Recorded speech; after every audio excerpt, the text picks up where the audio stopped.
Olá, olá pessoal, tudo bem com vocês? Vocês conhecem a história da medicina nuclear? Como é que a gente chegou nessa tecnologia que nós temos hoje? Não conhece? Então espera aí que eu vou te contar.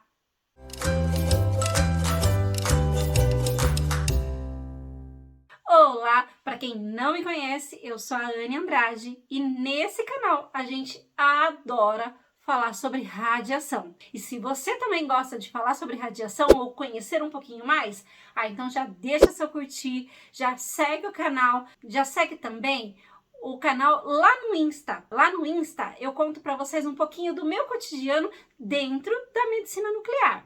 E se você não sabe o que é a medicina nuclear, bom, então é interessante você assistir esse vídeo que eu tô deixando aí como sugestão, que nesse vídeo eu falo certinho como é que é o processo da medicina nuclear. Eu tenho certeza que você já fez um exame ou conhece alguém que já fez um exame de dentro da medicina nuclear. Então confere aí. Mas nesse vídeo a gente vai falar sobre a história da medicina nuclear. Como é que chegou a essa tecnologia que nós temos hoje? Bom, só para resumir um pouquinho.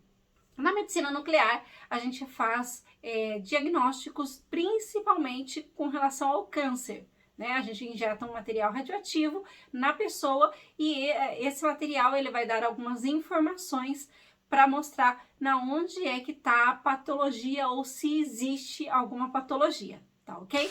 Mas a história da medicina nuclear eu não posso começar ela sem falando do início da radiação, né? Como é que a gente descobriu e como é que a gente chegou até hoje? Então tudo começou lá em 1895 com um físico alemão chamado Röntgen. Esse físico, ele fez algumas modificações nas ampolas de Bruch, colocando alguns anteparos metálicos inclinados, e esses anteparos, eles seriam um anticatodo. E esse anticatodo, ele seria atingido por alguns raios catódicos. E isso geraria o nosso raio-x. Então ele descobriu que através desse experimento, ele colocou a mão da esposa dele, né, que é a famosa fotografia que a gente conhece aí, e aí essa fotografia deu a informação importante que a gente conseguiria ver através dos ossos a sombra, né, que os ossos formariam. E isso era a primeira informação extremamente valiosa para o diagnóstico de muitas coisas, não é mesmo? E essa descoberta de Röntgen espantou muito a sociedade científica, né? Porque através disso a gente pôde verificar que a gente pode ver através do corpo humano. Que, olha, isso até então era uma novidade, né? Sempre quando, por exemplo, a pessoa fraturava um osso, existia somente a amputação daquele osso, né? Porque a gente não tinha diagnósticos suficientes para entender o que é que estava se passando por dentro, então era simplesmente amputado aquele membro. E isso já era um grande sucesso. Mas até então a gente só conhecia esses raios que podiam ultrapassar diante dos nossos corpos somente aqueles que eram produzidos através desse experimento aí de Becquerel, que era aí produzido, né, através desse experimento de Röntgen. Mas a gente não sabia nada que produzisse isso naturalmente. Mas Becquerel, esse carinha sim mostrou que existem alguns elementos extremamente naturais que conseguem fazer todo esse processo dessa emissão desses raios, né, que ia se formando naturalmente. E isso também foi uma grande descoberta, porque pensa só, a gente não precisava mais produzir, então a gente conseguia fazer isso através de um processo natural, com uma pedrinha chamada urânio. Pois é, esse Röntgen, ele foi, esse Röntgen, ele foi o cara. Tá certo que a gente teve vários físicos que eu falo, olha, vários físicos não, né? Opa, peraí. Físicos não, físicos e físicas que foram fantásticos. E esse é um deles. Esses raios que eles acabaram descobrindo, né, que Becquerel acabou descobrindo, no começo eles foram chamados de raios Becquerel. Nada mais justo, né? Levar o nome dele. Mas isso não demorou muito tempo para ser alterado. Esses raios, ele no futuro, ele foi alterado para o que a gente chama hoje de emissões radioativas.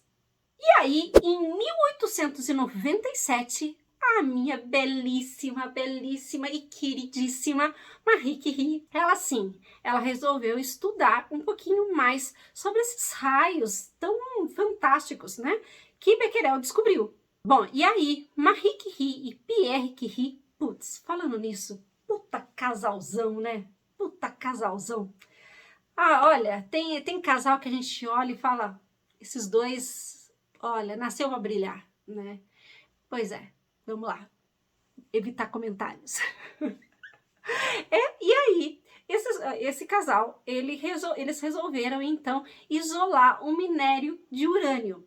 E quando eles fizeram todo esse processo, eles conseguiram descobrir que existia 2 elementos, além daquele urânio que o Becquerel tinha visualizado, que também emitia aqueles mesmos raios magníficos que o Becquerel tinha descoberto na pedrinha de urânio. E esses 2 elementos foi chamado de polônio e o rádio. E além dessas contribuições, né, muitas outras contribuições que esses dois fizeram, mas também eles nomearam esses raios, né, que Becquerel tinha descoberto como radioatividade. Pois é, esse nome é muito comum e é muito gostoso da gente ouvir, não é mesmo? E aí, em 1923, foi dado um passo muito importante, que foi dado pelo George Hevesy. Ele descobriu os radiotraçadores, que basicamente é o nosso guia, né? É o que leva o material até o órgão correspondente, que no vídeo da medicina nuclear eu conto para vocês tudinho e lá vocês vão entender do que é que eu tô falando. Então, esses marcadores, eles foram muito importantes e muito importante essa descoberta. Como que ele descobriu? Bom, ele e o amigo dele acabou bebendo um pouco de material radioativo, né, um líquido contendo material radioativo, e aí eles pegaram algumas amostras de fezes, né, e de urina, fazendo essa observação. Eles descobriram que existiam alguns elementos radioativos nas fezes deles.